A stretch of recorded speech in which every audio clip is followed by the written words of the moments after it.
gosh. Who even knows what we're trying to do today? If there's a day that we actually fire up alive and it's not just awkward as hell, I failed you. I am in a very interesting sound dynamic today. So if on the off chance y'all can't hear me, please let me know, and I'll try to move myself around. But I have a really awesome friend that's going to come join us. Hear me though? That's always a big factor. There's my friend. Dude, I did it. Yo, what's going on, man? Living the dream, kind of, sort of. I was trying to find like a place that I was going to be like kind of quiet, but like they're doing construction down there and this and that. Um, but yeah, I'm excited to jam out today. How are you? I'm doing all right, man. I get a little bit nervous when I do these and I don't have my headphones.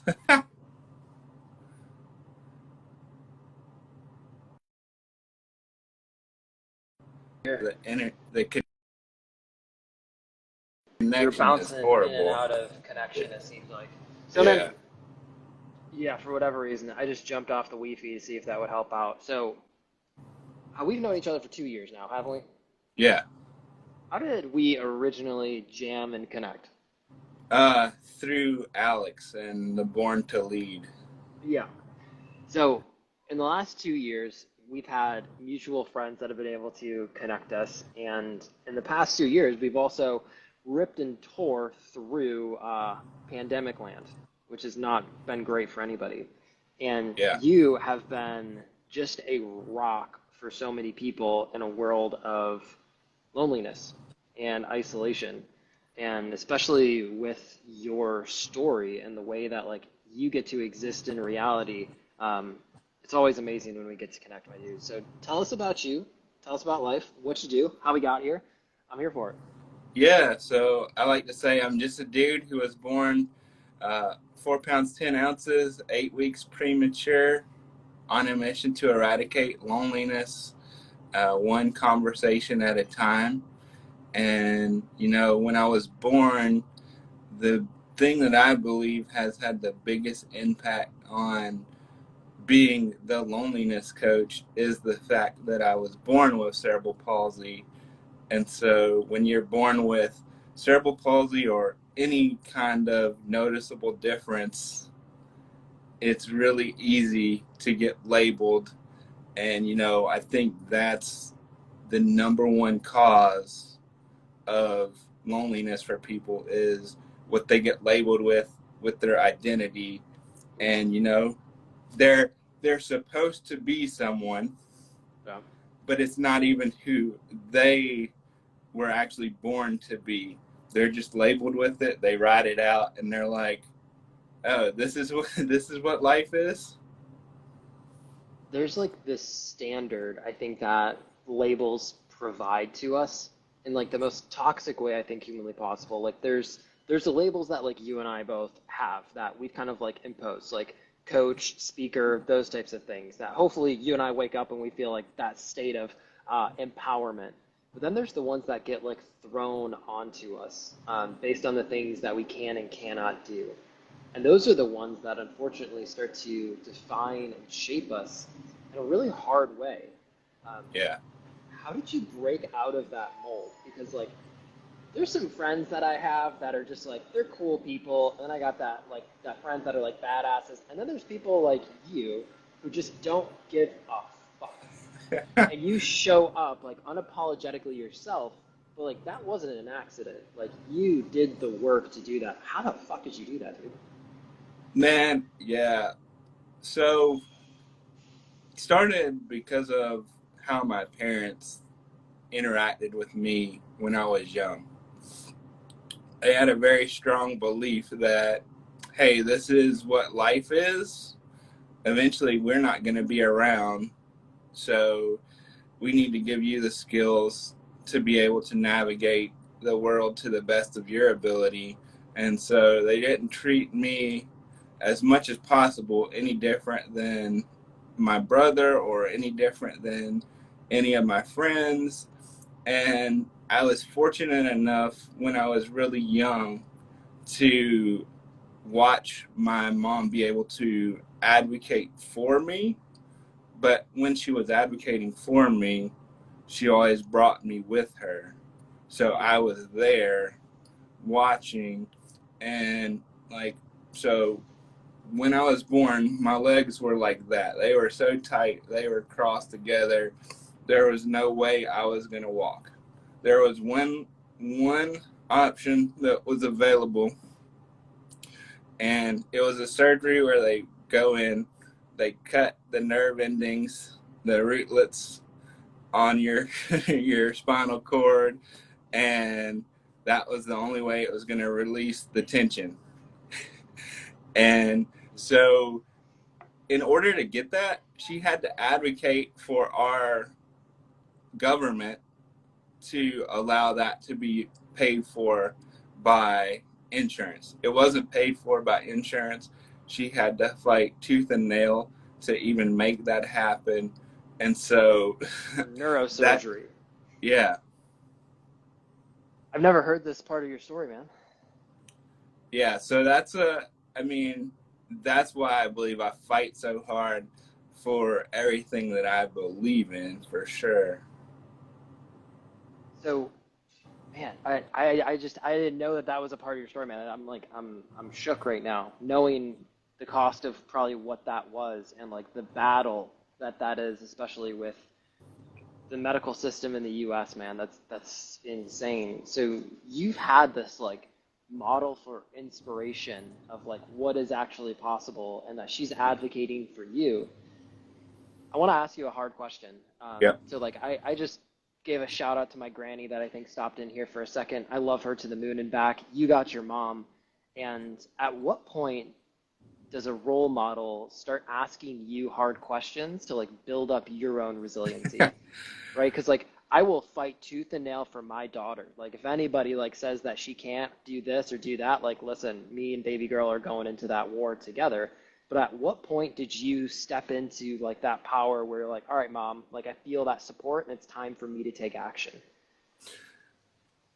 Honestly, like I may not have been able to communicate it all the way back then, but dude, it was all the way back in elementary school. Like being Dude. dragged to every IEP meeting I ever had, and they would talk with me in the room about me, and she'd be like, okay, he's here. And then at some point in that process in elementary school, I was able to start to speak up for myself and say, hey, here's what I'm experiencing. um but even the story with loneliness for me probably started all the way back then, and it started, there are several things I can remember that kind of happened that created that for me. And again, it goes back, everything almost goes back to labels. And I think one of the biggest disservices people did, for my generation for sure, and they probably still are doing this, I'm not 100% sure, but paying for grades, right? And Oh, it would get, yeah. okay, you get so much for all the A's that you get so much for a B.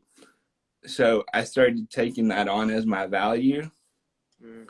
And by fifth grade, I started making myself sick because I didn't want the pressure of going to school anymore. Holy cow. I would have never connected those dots. Like, you and I talk about perfectionism and perfectionism's like catalyst from an early childhood and things like that. But children get that level of like performance, like, I can't do this anymore either, to like have Yeah. to stand up to that caliber of like what other people expect. And then step into that space where it's like, all right, what are the things that I can control as a child? Kids are more tapped into their bodies than most of us as adults are. We like lose that connection, Yeah. man. So to bridge that gap there, so I want to step into, I appreciate you sharing those things as well, man. um, I want to step into modern world today. Mm-hmm. So we're out of a pandemic, out of a pandemic, I say that in quotation marks, where we were all isolated, we were all worried, concerned, fearful of what the future had for us.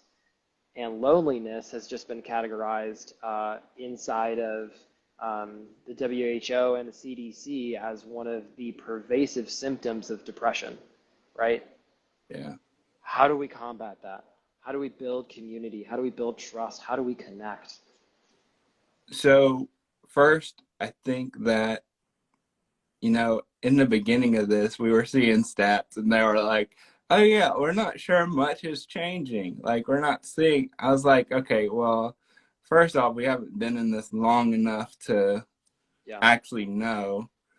And then, so they recently came out with new numbers as of May, where it said 52% of people are experiencing this at some point in their lifetime, probably right now in this moment. And that's up from 47% in 2018. And I think we have it mixed up though. I think a lot of times when we're experiencing loneliness, we want to focus on, well, who can I be in relationship with to get out of this problem? And I think this is what, to me, the pandemic is showing. So everybody's had all this time to spend alone, and how many of our labels were all tied to that identity based on somebody else's perspective. Yeah. And now we've sat alone with ourselves and we're like, oh wow, I Oh, don't like who I am. yeah. And That's a so, loud voice too. That's a really loud voice. yeah, it starts with our relationship with ourselves, and like with the loneliness solution, my program, that's where we spend core of the time is working on that conversation. Like, I have a exercise where we deal with the voice that's going on up here.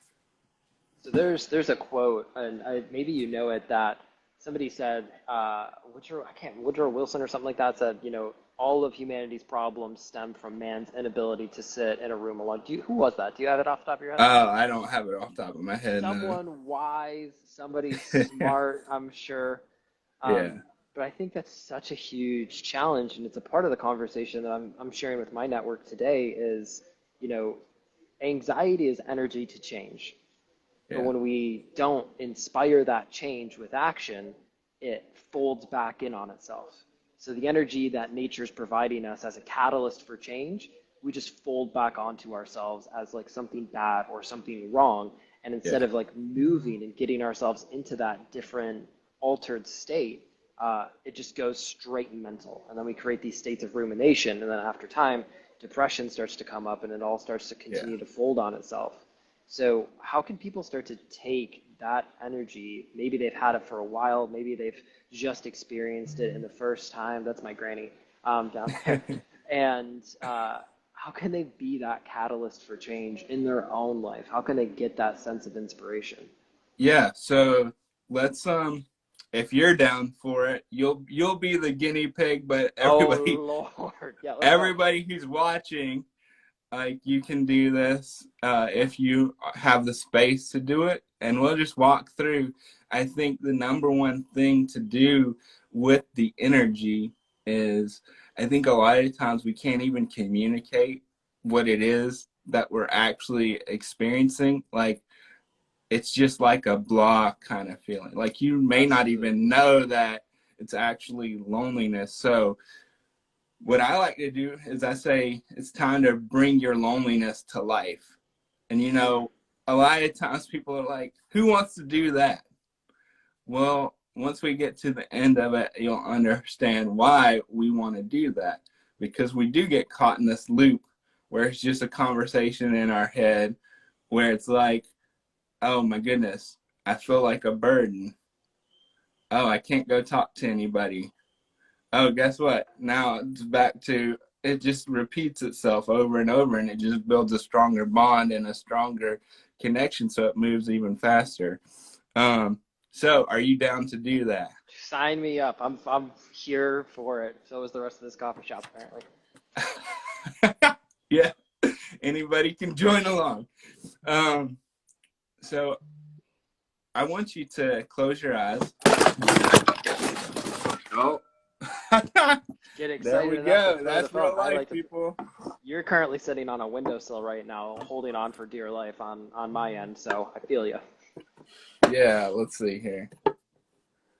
There we go. Okay. So go ahead and close your eyes.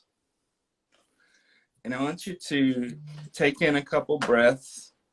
They don't have to be deep. They can be deep, whatever you're feeling right now.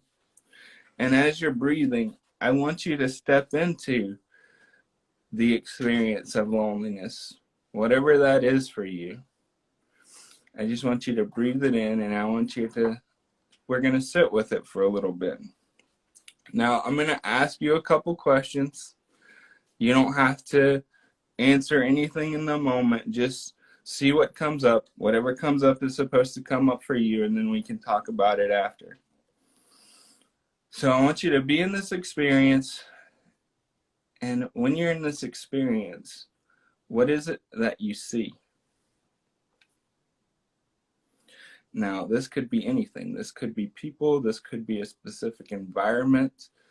It could be colors. It could be an old pet. I don't know what it is for you, but it's certain things that you see. Now that we know what you see, I want you to think about, what is it that you hear? Is it silence? Is it other people talking? Is it yourself talking? Is it a sound from the outside environment? But what is it that you hear? Now we know what you see, we know what you hear. Now I want you to imagine you're walking up to this table, and on this table, you see this box. You go to the box, you figure out it's a box of crayons, but there's only one crayon in it. I want you to open the box, I want you to pull it out, and I want you to look at it. And you notice that the box says loneliness. What color is this crayon that you've never seen before? We've got a color, we know what you see, we know what you hear. Now, I want you to imagine this experience, and I want you to think about, you see this inanimate object. What's this inanimate object that you see? And remember, whatever you see is meant for you to see. There is no right, there is no wrong. This is your experience. Now we got a couple more questions. I want you to think about, in this experience of loneliness, what is it that you find yourself saying to yourself? What words do you use? What tone of voice do you use? What does it sound like? What do you say to yourself? And now we've done all this. We know what you see, we know what you hear, we know it's a color, and we know there's an object. And now we know what it causes you to say to yourself. Now the most important thing here is that you have all this and you give this a name. Now this name could be something like sad dog, could be something like lonely Larry. I don't know what it is for you, but you know what it is for you, and that's the important thing. And I want you to just take in a couple more deep breaths. And then when you're ready, open your eyes.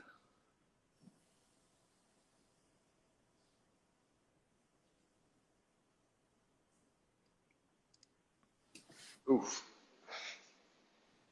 Dang. So There's a what came lot. up for you? So I ended up being inside of like my office, but it was like inside of an aquarium almost. And I could like see myself sitting at like my desk, and I was like working, and like there was a speaker in the corner that kept like saying the word like help me, which is just bizarre. Um, and then I go to the box, and inside of the box is like, have you ever had like a tequila sunrise that is Mm-hmm. like orange? It was like that color. It was like a yellowish orange. That's a new color. Yeah, it was interesting. And then the inanimate object was an unsharpened pencil, Oh, which was interesting. And the voice that was my voice kept saying, go, do, go, do, go, do, over and over and over again. And it was like directive, like do this thing, yeah. right? Um, and then the the label for that was like called Broken Sunset. It came up instantly, which is super interesting too. All right, so I do want to talk about this, but I know I'm cognizant of our time here. So I want to get into, so we don't just do this, okay? You're like, okay, Nathan, Yeah, now I'm feeling, you're screwed. Feel your feelings. Yeah, bye. Have a great day. I'm super heavy, okay? So the other part of this is there's an opposite to loneliness. There's another side, right? And that other side is connection. So, you know, as I coach people, we take one session and this is what we work on. And so now I want you to close your eyes again. I want you to breathe out everything. I want you to breathe out a broken sunset, the aquarium. I want you to breathe all that out. Let that go. And now I want you to take in a couple breaths. And now I want you to think about the experience of connection. When you feel truly connected, meaningfully connected, and what that is. And as you think, the same thing applies. Just listen to my questions, and whatever comes up is supposed to come up for you. So, in your experience of connection, what is it that you see? This could be a place, this could be people, this could be a thing.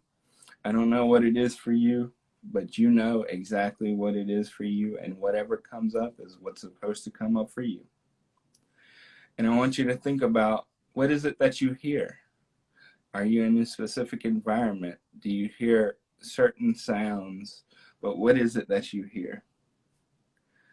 Now we're back at that table. It popped up again, and now we're walking to it. But you notice there's a different box on the table this time around. And you walk up to it, you pull it out, and you see, oh, this is different. This is connection. What color is this connection? We know the color, we know what you see, we know what you hear. Now, I want you to imagine connection as this inanimate object. What's the object that pops up for you? And as you're experiencing this connection, what are the things you're saying to yourself? What words are you using? What tone are you using? What's the language that you have for yourself? So now we have all this information. We know what you see, we know what you hear, we know a color, we know an object, and now we know the language and the tone that you use when speaking to yourself. Now the most important part of this, just like last time, is what is this name? Now this could be something like the connected chair. This could be the Christmas sweater. I don't know what it is for you, but you know what it is, and whatever comes up for you is exactly what's supposed to come up. So just take in a couple more breaths, and then when you're ready, open your eyes.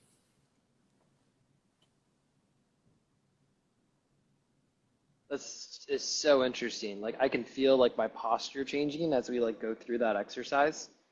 Um,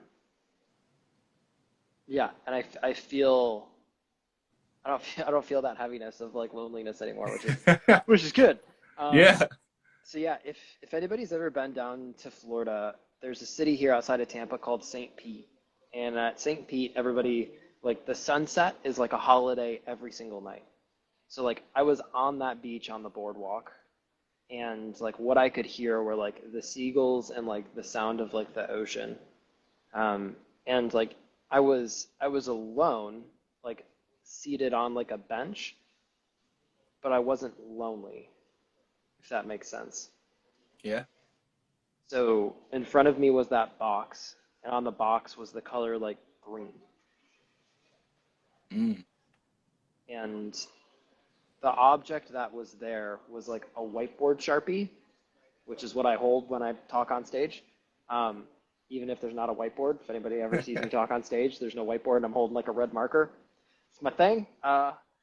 And yeah, what was going on in like the background of that, like the voice, it just said observe. It just kept saying over and over and over again, observe, observe, observe. But it was like, So it was steady. It was like a confident, it was like a space. Somebody was holding that space instead of like pushing you to do something. yeah.